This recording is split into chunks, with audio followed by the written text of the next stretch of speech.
রূপালী পর্দায় চলচ্চিত্রে কাজ করা প্রসঙ্গে যা বললেন এই অভিনেত্রী।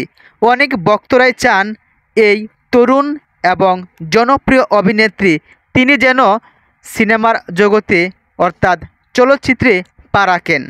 বাংলাদেশের সুপারস্টার নায়ক শাকিব খান দেশের বাইরে থেকে অনেক অভিনেত্রীদের সঙ্গে সিনেমা করছেন, অথচ বাংলাদেশের ছোট পর্দার অনেক তরুণ জনপ্রিয় অভিনেত্রী রয়েছে, তাদেরকে ইচ্ছে করলে তিনি কাজে লাগাতে পারেন। এবার আপনারা জানলে অবাক হবেন যে খুব অল্প সময়েই মিষ্টি হাসিতে দর্শকদের ঘায়েল করেন এই অভিনেত্রী, যার নাম তানজিম সাইয়ারা তটিনী। ইতিমধ্যে একের পর এক প্রশংসনীয় উপহার দিয়ে জায়গা করে নিয়েছেন ভক্তদের মনের বাজে। যেমনটা রূপালী পর্দায় ঠিক তেমনি মনের মাঝেও। সম্প্রতি গণমাধ্যমের এক সাক্ষাৎকারে নিজের কর্মব্যস্ততা এবং সিনেমার কাজ করার প্রসঙ্গেও কথা বলেছেন নায়িকা তটিনী। তিনি বলেন, আমার কাছে সিনেমার কাজ করা অনেক বড় একটি স্বপ্ন, কিন্তু বড় পর্দার জন্য অনেক প্রস্তুতি নিতে হয়, অভিনয়ের দক্ষতাও বাড়াতে হয়। সিনেমায় কাজ করতে হলে সব বিষয়েই অভিজ্ঞতা থাকতে হয়, তাহলেই ভালো একটি সিনেমা উপহার দেওয়া যায়। এই অভিনেত্রী আরও বলেন, অনেকেই নামে মাত্র সিনেমা করেন, এসব করে কোনো লাভ নেই।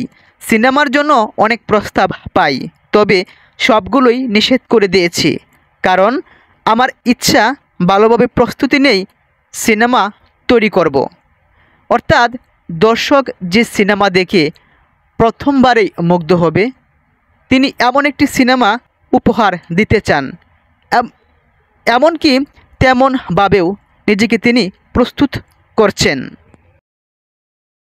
তাছাড়াও তটিনী তিনি আরও বলেন, আমি সবসময় আগে স্ক্রিপ্ট মন দিয়ে পড়ি।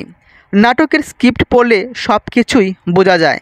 যে গল্পটা আমাকে টানছে সে কাজটাই করার চেষ্টা করি, কারণ একটি ভালো কাজের পেছনে অভিনয় যেমন দরকার, তেমন ভালো গল্পেরও দরকার। এই দুয়ের সমন্বয়েই একটি ভালো প্রোডাকশান তৈরি হয়।